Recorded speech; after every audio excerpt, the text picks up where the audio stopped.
Alright, today I'm going to make a fathead dough pizza crust.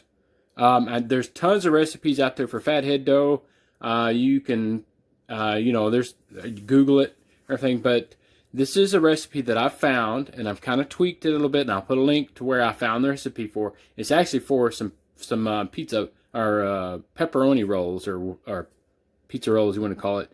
That doesn't have any sauce in them, but I kind of tweaked it a little bit and made it more what I think works. Anyway, so it's a fathead dough for pizza crust, and what we're gonna need is some. It's got almond flour. You need 3/4 cups of that. You need a teaspoon of xanthan gum, 1 egg. You need 2 tablespoons of cream cheese. Sorry about you need 1.5 cups of grated mozzarella cheese, and you need a pizza pan, some kind of pan with parchment, lined with parchment paper, because the stuff will stick to the pan if you don't, even not non-stick. And I think that's it. So let's get started. So we're going to measure out the ingredients, and I've already measured out the tablespoon of cream cheese. So what we're going to do first, we're going to put our almond flour, 3/4 cup. You don't want to pack it in there, just loosely, 3/4 cup eyeballed. All right. Now for the xanthan gum.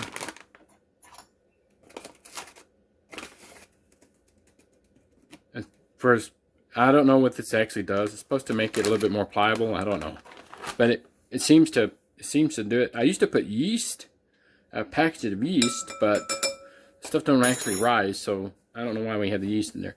Okay, so we got that ingredient. So now, something I forgot to add. You can put whatever flavoring you want as seasoning, like Italian seasoning, salt, pepper. I don't know, just whatever you want in there. So what I'm gonna use is some garlic salt. Be right back. Alright, I got my garlic salt. And I just I don't know how much to use. Teaspoon, half a teaspoon, whatever. That looks about right. So you want to mix that all together. Now with the egg, you can break it or beat it with a cup or something. You can put it straight in there. I'm just gonna get a plastic cup. I've done it both ways, where I beat it, mix it up real good, and I've done it and just put it in there. So get it on good.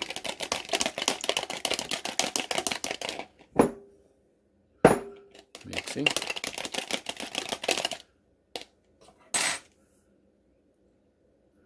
Put that in there.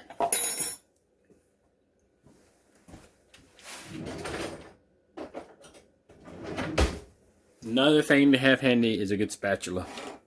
Good Rubbermaid something rubber spatula. And mix that up.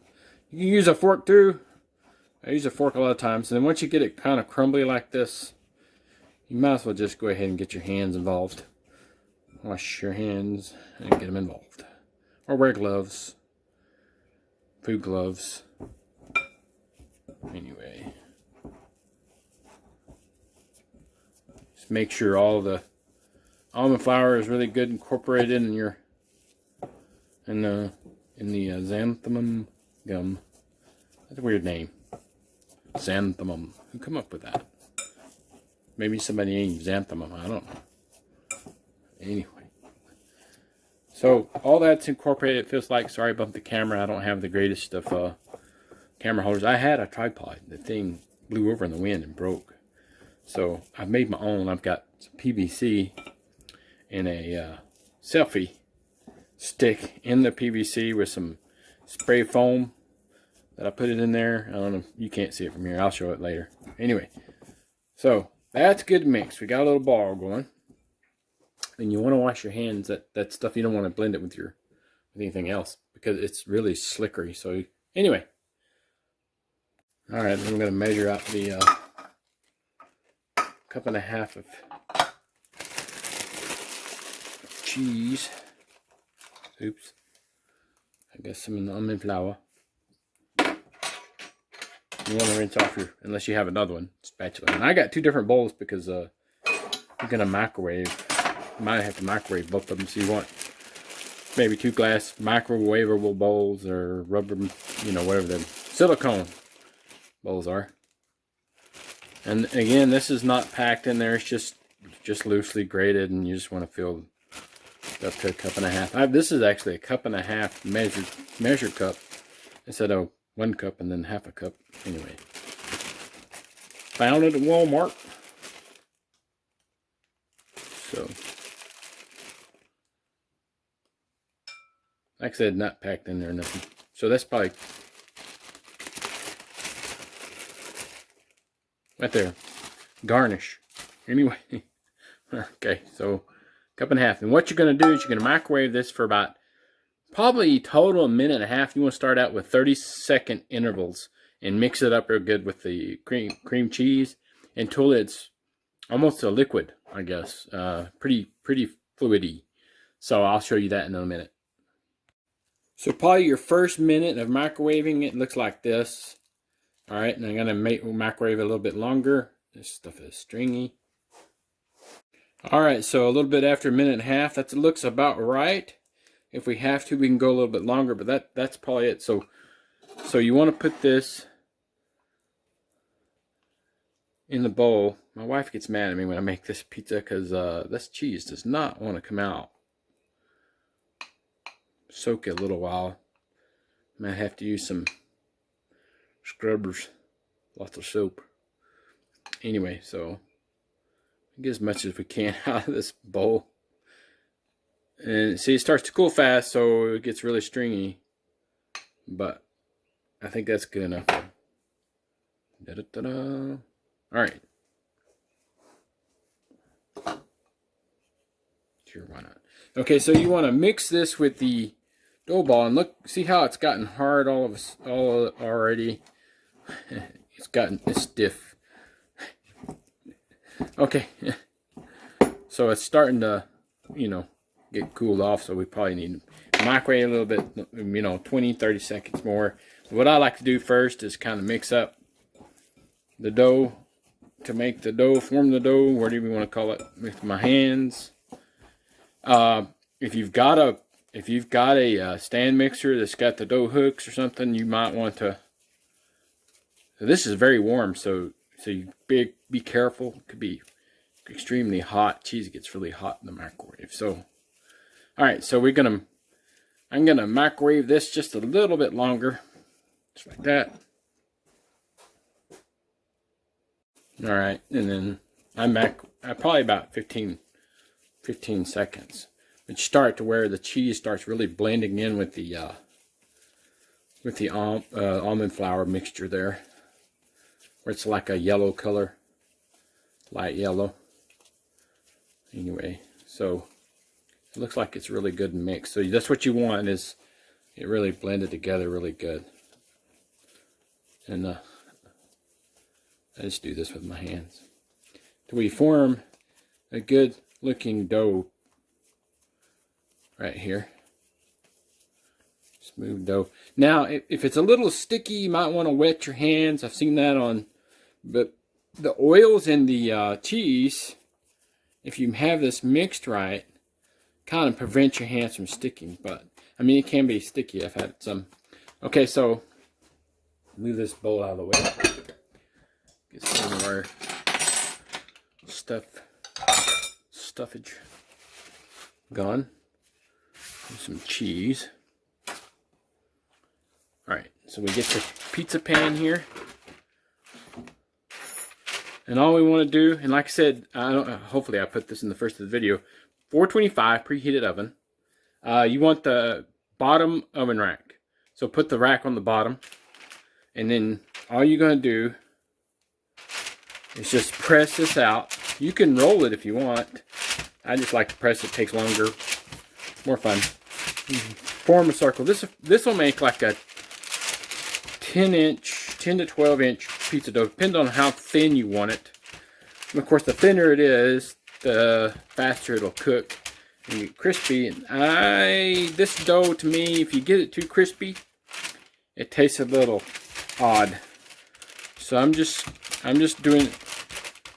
I don't want a thin crust pizza, but I don't want a thick crust pizza. So somewhere in the middle of that kind of structure, nice and round.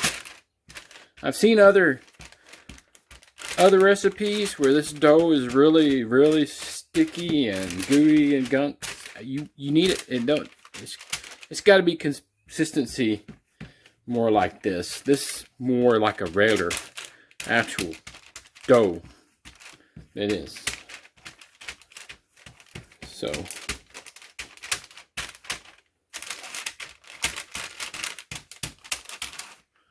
excuse my little bit of mess. So once you get it formed to the thickness you want, or fill up you want, this will probably be good.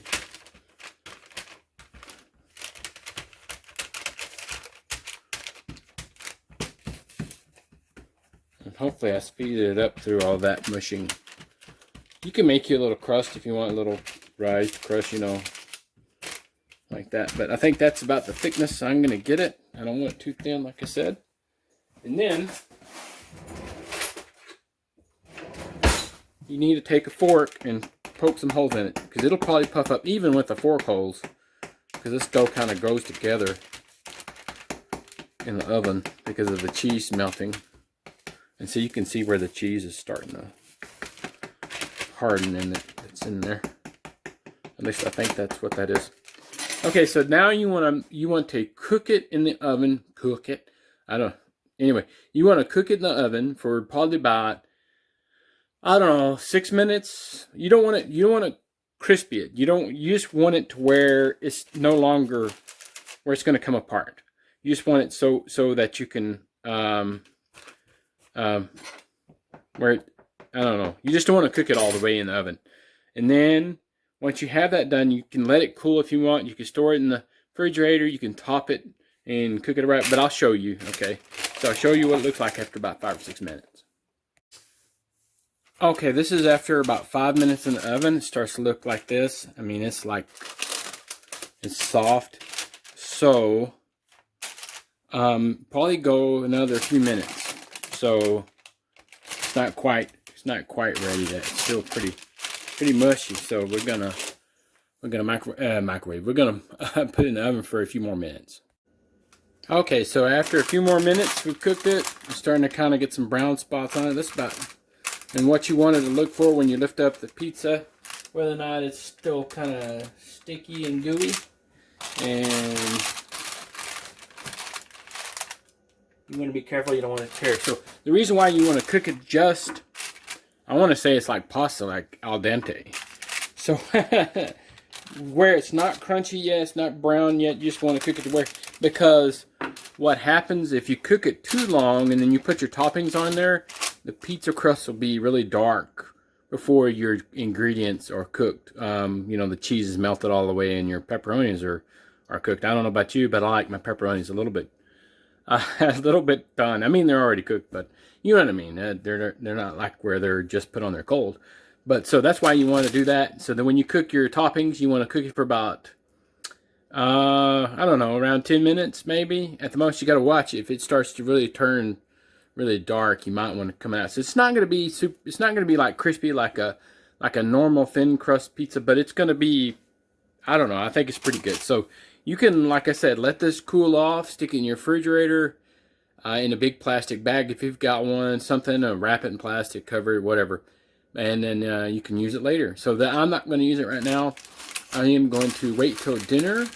And I just wanted it's like lunchtime right now. So, I mean, probably not when you're watching this, but unless you get hungry and you want to watch recipes on YouTube. But okay, got our pizza all made up and ready to go in the oven. Probably cook it for, I don't know, maybe 10 minutes. You want to go from there?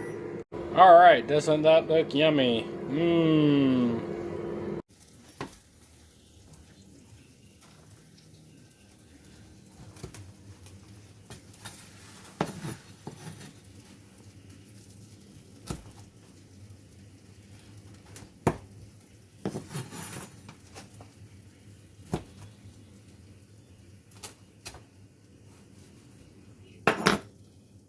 Look at there. That's what the underside looks like.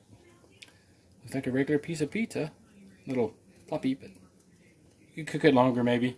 But I like it like that. So here we go. Let me.